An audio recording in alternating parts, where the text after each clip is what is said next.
우리 갈라디아서 강해를 계속 이어가겠습니다. 오늘 내용은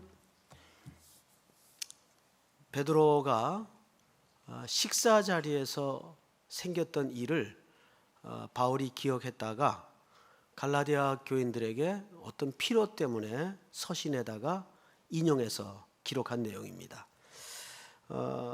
해프닝처럼 보이긴 하는데 이런 좀 개인사 차원에서 불편한 이야기를 성경에 왜 썼을까 하는 그 동기나 목적을 좀 보도록 하겠습니다.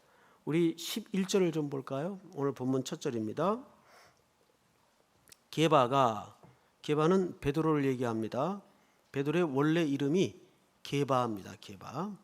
게바가 안디옥에 이르렀을 때에 책망받을 일이 있기로 내가 그를 대면하여 책망하였노라.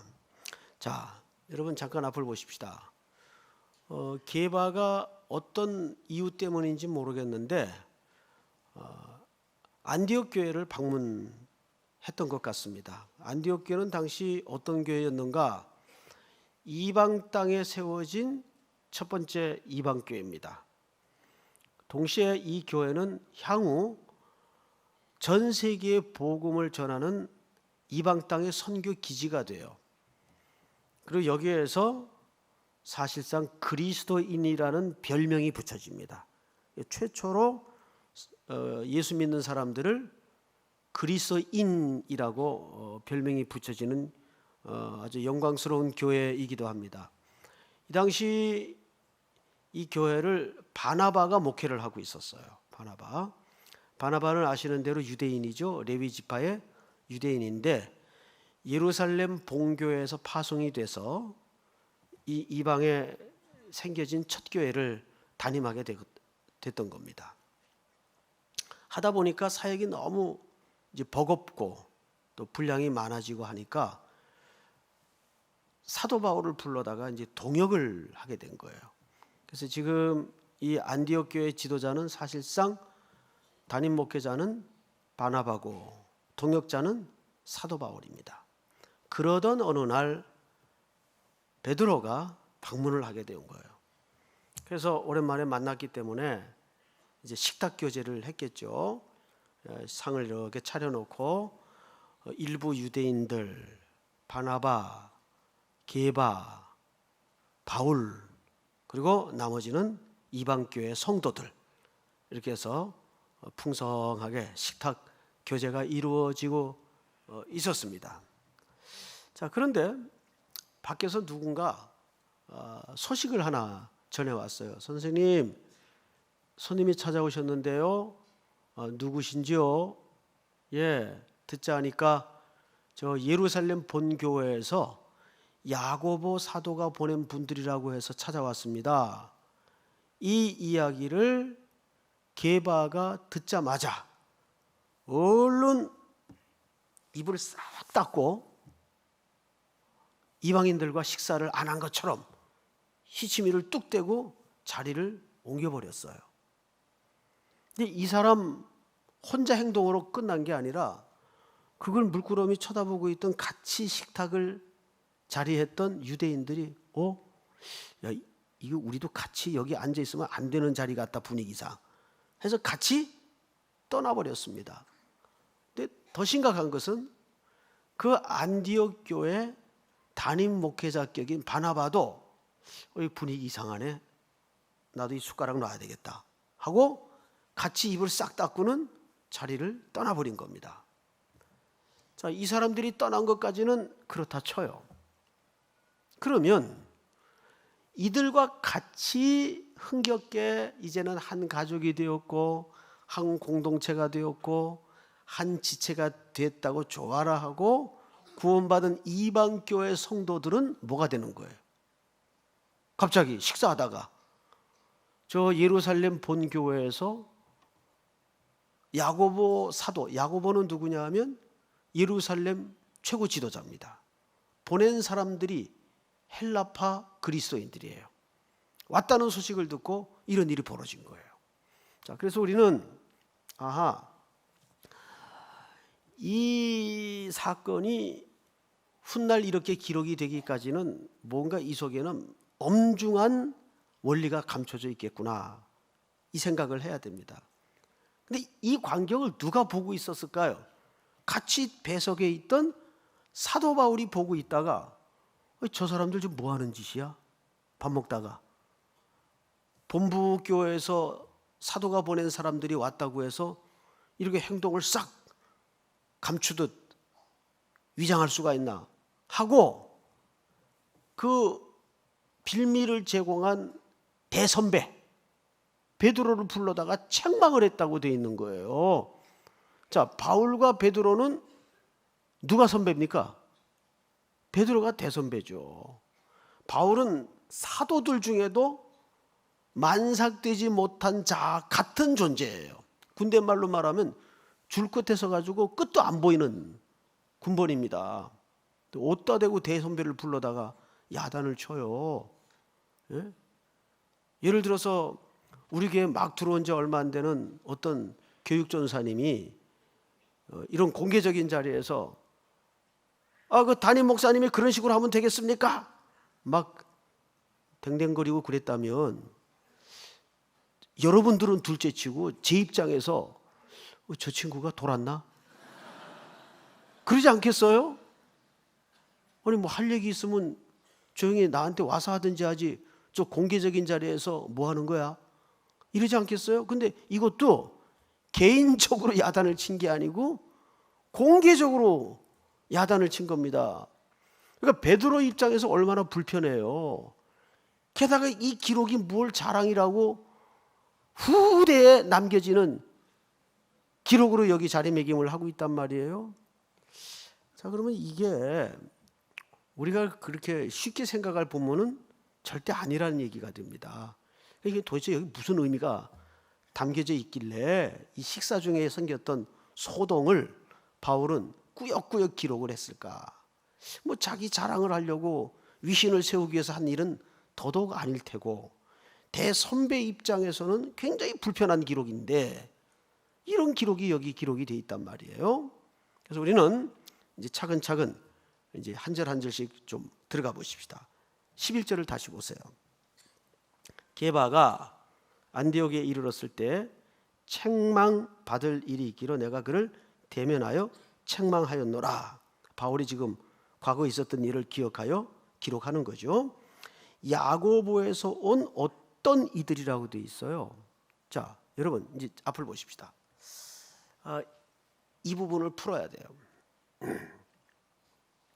야고보에서 온 어떤 이들이라는 말은 예루살렘 지도자인 야고보 사도가 보낸 어떤 이들이란 뜻입니다. 그러면 그 예루살렘 교회, 지금 초대교회 상황을 좀 여러분들이 이해를 하셔야 이 본문이 제대로 이해가 됩니다. 초대교회는 어떤 상황이었는가 하면 유대인들이 예수 그리스도로 말미암아 구원을 받고 교회가 이 땅에 탄생이 되었지만 이들은 아직도 설마 이방인들에게까지 하나님의 자녀가 있고 택한 백성이 생기고 구원이 선포된다는 것은 인식의 세계 속에 상상을 할 수 없었던 상황이었어요. 아직도 복음은 적어도 이들에게만은 민족적이고 혈통적이었어요. 그리스도인이 되었음에도 불구하고. 그러니까 복음의 진짜 의미를 제대로 이해하지 못했던 까닭이죠. 그러던 어느 날 베드로가 해변가 피장이 가죽 일을 하는 시몬의 집에 머물 일이 있어서 기도 시간이 되어 옥상에 올라가 기도를 하고 있었습니다. 근데 하나님이 환상을 하나 보여줍니다.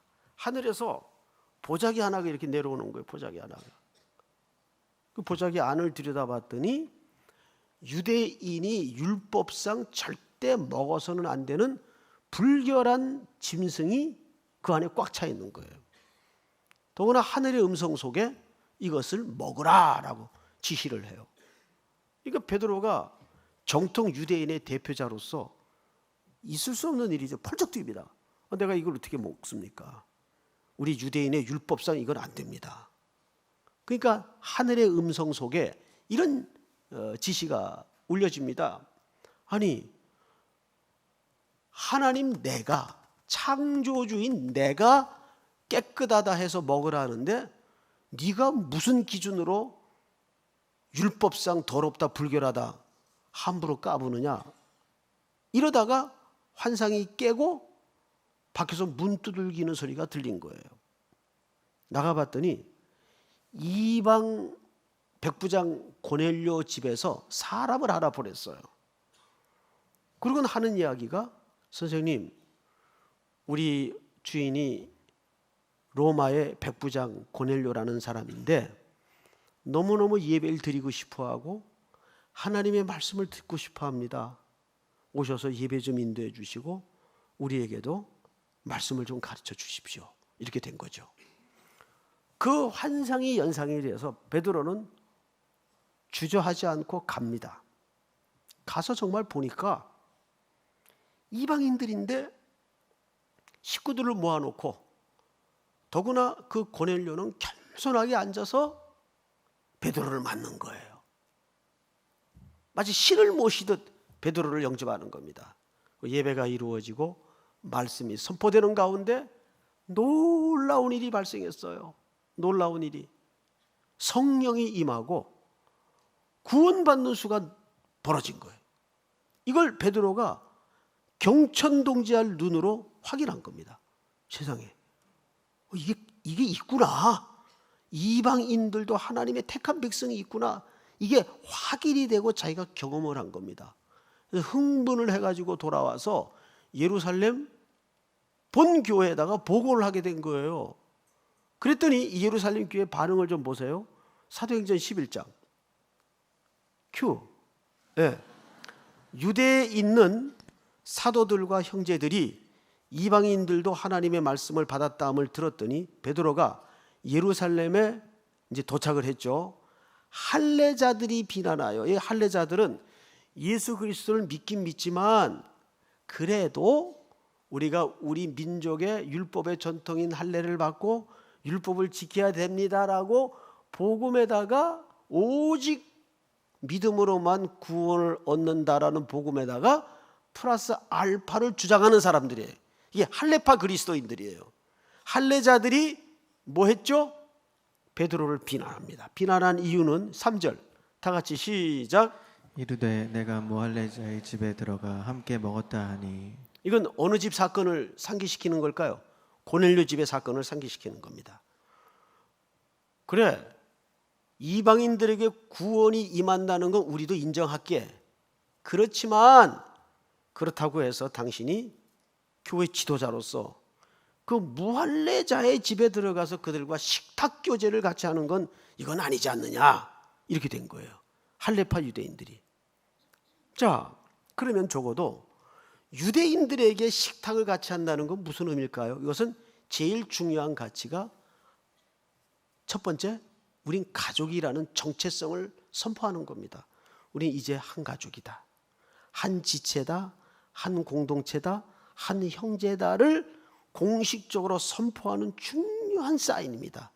그게 식탁교제예요. 그래서 시편 23편에 보면 원수의 목전에서 내게 뭘 베푸세요? 상을 베푸시고, 그 말은 테이블을 베푼다.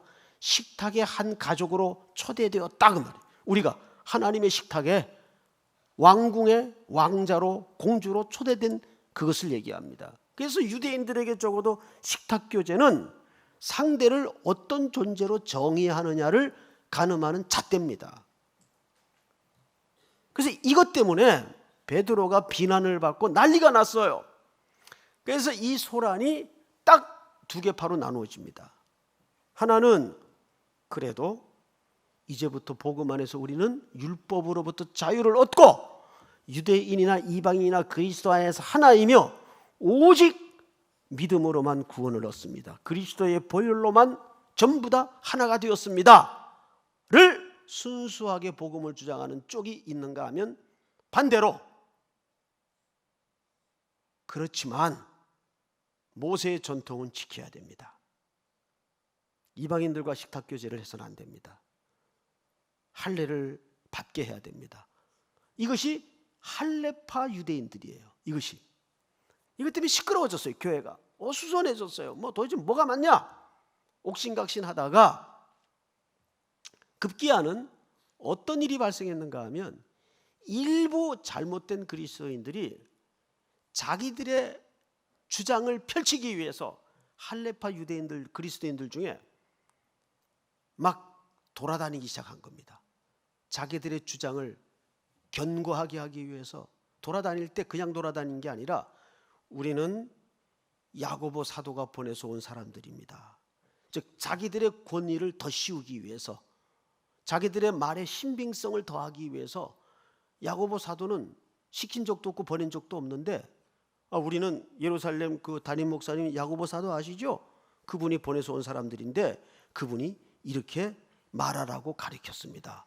이런 사람들이 온 천지에 이제 돌아다니기 시작합니다. 그 이야기를 야고보 사도가 사도행전 15장 24절에 다 같이 시작. 들은즉 우리 가운데서 어떤 사람들이 우리의 지시도 없이 나가서 말로 너희를 괴롭게 하고 마음을 혼란하게 한다 하기로. 여기 잘 보세요. 우리 가운데 지금 예루살렘 교회를 얘기하는 거예요. 어떤 사람들이 우리의 지시도 없이 나가서 말로 너희를 괴롭게 하고 마음을 혼란하게 한다 하는 말을 우리가 알고 있다 그 얘기예요. 근데 오늘 갈라디아서 2장 12절에 보면 이렇게 돼 있어요. 야고보에게서 온 어떤 이들이, 그러면 이 사람들은 사실은 야고보 사도가 보낸 사람들이 아니고 야고보 사도가 보냈다고 사칭을 하고 다니는 사람들이란 말이에요. 이제 이해가 되죠? 이게 굉장히 중요합니다. 야고보 사도가 보냈다고 사칭을 하고 돌아다니는 할레파 그리스도인들이 마침 안디옥 교회에 방문을 하게 되었던 겁니다. 그런데 그때 게바가 유대인들과 바나바와 바울과 다수의 이방인들과 함께 열심히 뭘 하고 있었어요? 식사를 하고 있었어요. 그런데 12절을 다시 보세요. 야고보에게서 온 어떤 이들이 이르기 전에 게바가 이방인과 함께 먹다가, 자 저를 보세요. 여기 먹다가라는 동사는 시제상으로 얼마나 중요한가 하면 이때 처음으로 단회적인 일을 얘기하는 게 아니고, 이 말은 문법을 보면 그런 일이 자주 습관적으로 있어 왔다 그 말이에요. 그러면 그 고넬료 사건을 직접 보고 경험한 베드로 입장에서는 이방인과 식사를 하는 일이 전혀 마음에 걸림이 되질 않았어요. 그래서 그 일을 그 이후에 쭉 해왔다 그 뜻이에요. 여기 먹다가라는 말은 오늘 바로 이 현장만을 말하는 게 아니고 먹다가, 그런데 밖에서 저 선생님 예루살렘 본교회에서 할레파 그리스도인들이 야고보 사도가 보냈다고 방문을 하셨는데요? 라는 소리를 듣자마자 게바가 갑자기 숟가락 놓더니 입 닫고 아닌 척하고 자리를 떴다 그 말이에요. 그런데 이것이 베드로 한 사람에게 끝난 일이 아니고 함께 식사를 하던 유대인들 일부가 분위기상 우리도 숟가락 놔야 되겠다, 그리고 놨어요. 더 기가 막힌 건 그 이방교회 담임 목사님인 바나바가 나도 분위기상 계속 먹을 수는 없는 것 같다 하고 숟가락을 놨다 그 말이에요. 이거를 누가 봤어요? 함께 있던 사도 바울이 보고 화를 낸 겁니다. 그리고 대선배인 베드로를 그것도 개인적으로 찾아가서 책망을 한 게 아니고 공중 앞에서 망신을 준 거예요. 어떻게 그럴 수가 있습니까? 자, 우리는 여기서 베드로의 신앙을 조금 더 자세히 살필 필요가 있어요. 자, 여러분 질문 하나 합니다.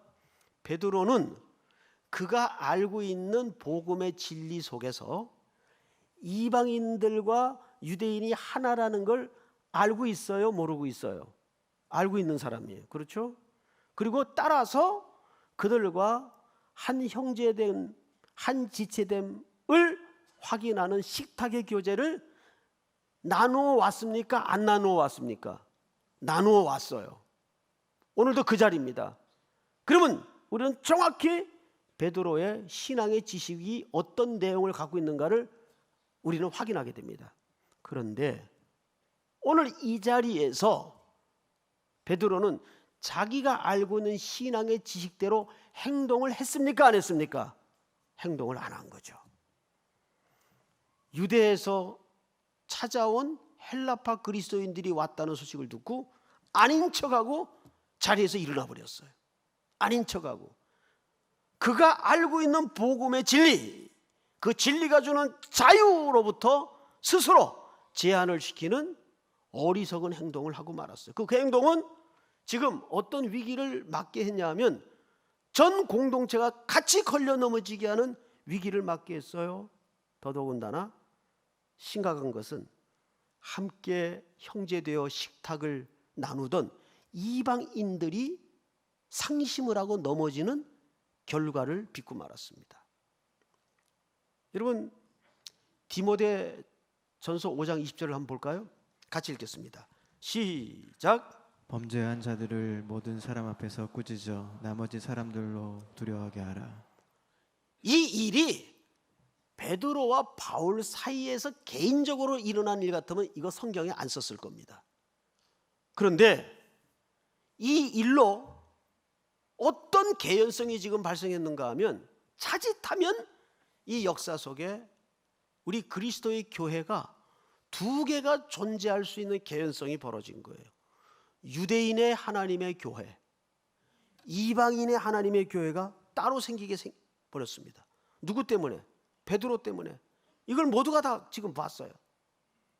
그 이방인들의 입장에서는 어떻게 생각할까요? 아, 역시 저들의 하나님은 다른 하나님이구나. 우리의 하나님도 다른 하나님이어야 되겠다.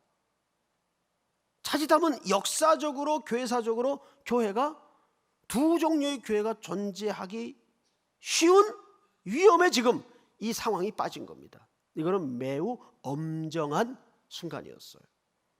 그래서 공개적으로 벌어진 일이기 때문에 바울은 이걸 공개적으로 책망하는 겁니다. 새까만 후배지만은. 자, 그렇다면 우리는 여기서 한 가지 쓸데없는 듯 보이지만은 궁금한 게 하나 생겼어요. 베드로의 반응이 전혀 안 나타나요. 뭐 같이 맞받아 쳤다든지 인간적으로라도 너 자식이 어떻게 이 새까만 후배가 아무리 그렇다고 막 따로 찾아와서 얘기를 하지 공개적으로 이건 뭐 하자는 거야? 뭐 이런다든지 아무 반응이 기록되어 있질 않아요. 분명 어떤 심정은 있었을 텐데. 그런데 베드로후서 3장에 보면 이런 기록이 하나 남아져 있습니다. 같이 한번 읽어볼까요? 시작. 또 우리 주의 오래 참으심이 구원이 될 줄을 여기라. 우리가 사랑하는 형제 바울도 그가 받은 지식으로 너희에게 이같이 썼고. 이 베드로후서는 바로 이 사건이 벌어진 이후에 2, 3년 있다가 기록된 책입니다. 근데 그 내용 속에서 누구를 언급하냐 하면 자기를 공중 앞에서 크게 책망했던 바울을 언급합니다. 근데 이렇게 언급을 해요. 우리 주의 오래 참으심이 구원이 될 줄로 여기라. 우리가 사랑하는 형제 바울도. 지금 베드로의 마음속에는 바울에 대해서 적어도 불쾌한 앙금이 감정이 있어요, 없어요? 일절 없습니다. 여러분, 여기서 우리 한 가지 매우 중요한 사실은 책망을 하는 것도 중요하지만, 그러니까 책망을 바르게 하는 것도 중요하지만 그 책망을 어떤 입장에서 어떻게 받아들이느냐도 동시에 중요합니다. 더구나 베드로는 대선배예요. 신앙이나 연륜 면에서, 교회 위치 면에서도. 그런데 베드로는 그 책망을 잘 받아들였던 것 같아요. 그래서 베드로 후서에다가 사랑하는 형제 바울도 이렇게 언급을 합니다. 그러나 그럼에도 불구하고 우리는 간과해서는 안 되는 또 하나의 사실이 있습니다. 베드로는 왜 이중적인 태도를 취했을까요? 왜? 오늘 본문에 보면 그 이유를 정확히 밝힙니다. 12절을 보세요. 야고보에서 온 어떤 이들이 이르기 전에 게바가 이방인과 함께 먹다가 그들이 오매 그가 뭐를 두려워하여? 할례자들을 두려워하여. 자, 저를 보세요. 즉 사람을 두려워할 때 외식을 하게 됩니다. 외식이라는 건 뭐죠? 가면을 쓰고 연극한다는 어원을 갖고 있어요. 우리가 내가 알고 있는 복음의 자유, 그 진리를 아는 대로 왜 행동을 못할까요? 사람을 의식할 때 우리는 복음을 훼손하고 가리는 결과를 빚게 됩니다. 결국 그래서 사도 바울이 이 글을 쓸 때도 내가 하나님을 기쁘게 하랴 사람을 기쁘게 하랴 그랬어요. 자, 우리는 이제 오늘 이 해프닝처럼 보였던 이야기가 교회사적으로도 우리 신앙의 원리 측면에서도 매우 중요한 원리를 담고 있다는 사실을 알게 되었어요. 정리하자면 첫 번째, 이 본문이 우리에게 주시는 메시지가 뭘까요? 3장 28절을 다 같이 읽겠습니다. 시작. 다시 3장 28절 갈라디아서 시작. 너희는 유대인이나 헬라인이나 종이나 자유인이나 남자나 여자나 다 그리스도 예수 안에서 하나이니라. 자, 여러분 여기 삼중적인 큰 구분이 있습니다. 이방인과 유대인, 남자와 여자, 종과 자유인. 이것이 정확하게 그 당시 히브리인들이 남자들이 기도했던 감사 기도문 중에 세 가지 골자였습니다. 그들은 첫 번째, 이방인으로 태어나지 않는 걸 감사합니다. 두 번째, 종으로 태어나지 않는 걸 감사합니다. 마지막 가장 세 번째가 뭐냐면 여자로 태어나지 않는 걸 감사합니다. 이것은 그 당시 히브리인들 남자들의 인식 세계 속에 넘사벽이었어요. 도무지 그들의 인식 속에서 넘을 수 없는 굵은 장벽이었습니다. 그런데 예수 그리스도의 십자가에 흘리신 보혈과 죽음은 이 모든 걸 근본적으로 허물어뜨립니다. 여러분, 이것이 오늘 이 본문이 주장하고자 하는, 드러내고자 하는 첫 번째 중요한 의미입니다. 그리스도 안에서는 모두가 하나입니다. 자, 우리는 이것을 오늘의 현실에 한번 적용을 해보십시다. 우리 교회는 불가피하게 서울역과 가까이 있기 때문에 좀 우리가 일상에서 불편한 분들이 매주 교회로 또 매일 교회로 많이 들어오십니다. 그러면 위생적으로도 좀 힘들고 어려운 일이 발생을 불가피하게 합니다. 그럼에도 불구하고 예수 그리스도의 십자가의 복음을 어떻게 이해했느냐의 척도는 그런 분들일지라도 교회가 어떤 태도와 어떤 원칙을 가지고 받아들이냐는 그 교회의 복음 이해의 성숙도를 가늠하는 척도입니다.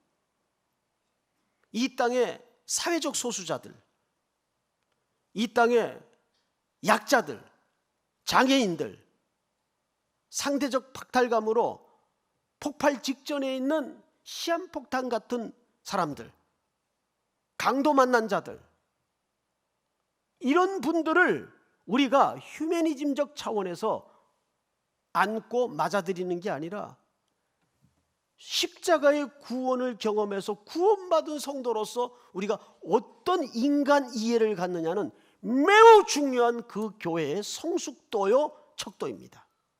믿습니까 여러분? 이것은 어떤 시대도 교회가 양보할 수 없는 가치가 돼야 돼요. 뭐 냄새 난다? 맞을 수 있어요. 그분들 오면 불편하다? 그럴 수 있어요. 그렇다면 우리가 이 땅의 낮은 자들을 위해서 어떻게 그들을 맞이해야 될 것이고 준비해야 될 것이고 안아야 될 것인가는 전략과 투자를 해야 돼요. 여러분 동의하십니까? 이거는 이 땅의 교회들이 어떤 교회도 뭐 어느 교회는 지식인들만 다니는 교회가 그런 교회가 어디 있어요?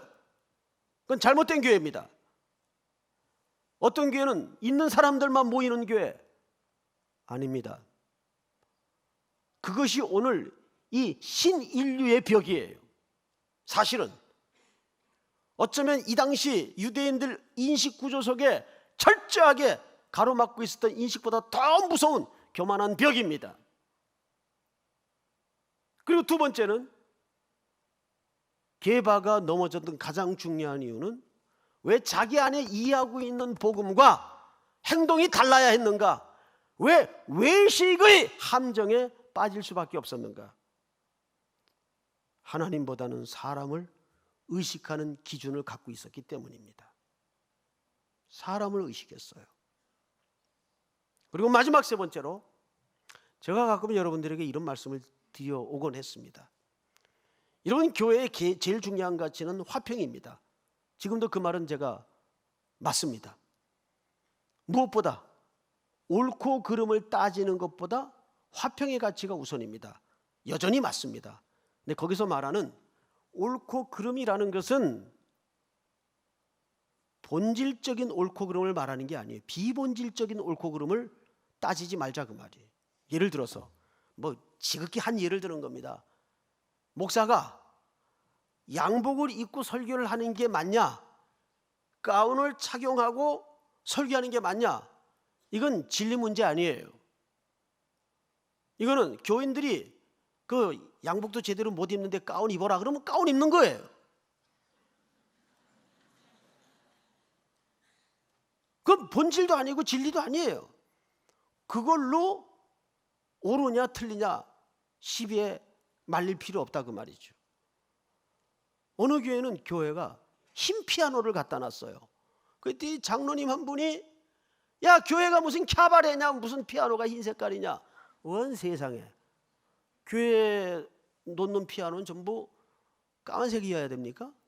그 어느 복음에 그런 게 있어요? 어느 복음에? 그건 문화예요, 문화. 쌀데기 없는 싸움이에요. 강대상 위치를 어디에 해야 되느냐, 그것도 복음이 아니에요. 우리가 그렇게 하자, 그냥 전통적으로 문화적으로 약속을 한 것뿐입니다. 자, 그러나 화평보다 더 우선적인 가치는 진리입니다. 그런데 오늘날 교회들이 화평을 지키기 위해서 진리를 놔버리는 경우들이 슬프게도 종종 벌어집니다. 그 화평은 거짓 화평입니다. 가짜 화평입니다. 서로 화평이 유보되더라도 진리를 양보하는 일이 있어서는 안 됩니다. 이 우선적 가치는 절대 교회가 양보할 수 없는 가치여야 합니다. 우리 선배들은 그렇게 목숨을 걸고 한국교회를 지켜왔습니다. 그런데 오늘날 화평이 그 자체가 잘못된 우상이 되어서 진리마저도 밀어내는 화평이라면 그런 화평 만질 필요가 없습니다. 아무 의미가 없습니다. 오만 거 다 양보하고 그저 좋은 게 좋은 거다라는 화평은 교회가 말하는, 성경이 말하는 화평의 가치가 아닙니다. 믿습니까? 오늘 이것이 이 식사 도중에 벌어졌던 게바의 넘어짐이 갖는 엄중한 사태였습니다. 이런 것들은 현대교회와 성도들 일상에도 매일 벌어지는 심각한 갈등이고 싸움일 때가 많아요. 이 말씀이 향후 우리의 신앙생활을 펼쳐가는데 중요한 원리가 되고 적용이 될 수 있기를 주님의 이름으로 축복합니다. 다 일어나십시다. 6월절 어린 양의 피로 찬양합시다.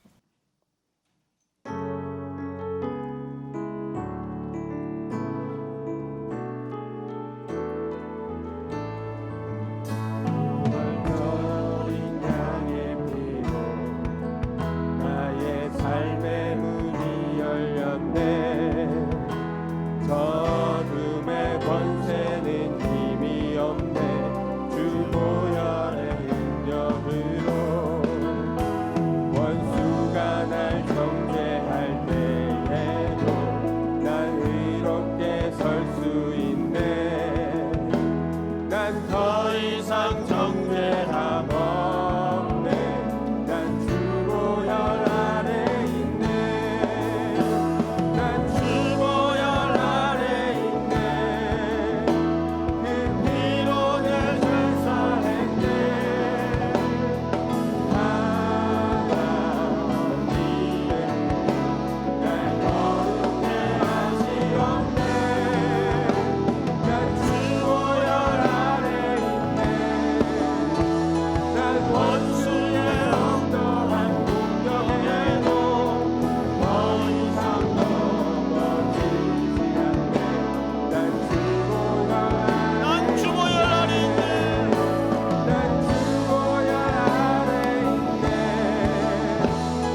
기도합시다. 눈을 감고 이제 내일 2주차 특세가 시작이 됩니다. 아직 새벽에 나오지 못하는 분들 정신 차리고 어느 때보다도 기도할 제목이 많고 기도 없이는 아무것도 이룰 수 없는 이 절박한 상황과 환경을 놓고 기도하지 않는다는 것은 안 됩니다. 모두가 많이들 나오는 게 아니라 다 나오십시오. 기도의 자리에 나올 수 있도록 도와주고 오늘 주신 말씀 붙들고 다시 한번 우리 삶의 굵은 원칙과 원리로 붙들리는 말씀이 될 수 있도록 도와주시옵소서. 내 안에 복음이 주는 자유를 통해서 내 안에 어떤 장벽도 무너지게 하시고 하나님의 목전에 살 수 있는 은혜를 더하여 주시옵소서. 이 시간 주여 부른다며 소리내어 기도합시다. 주여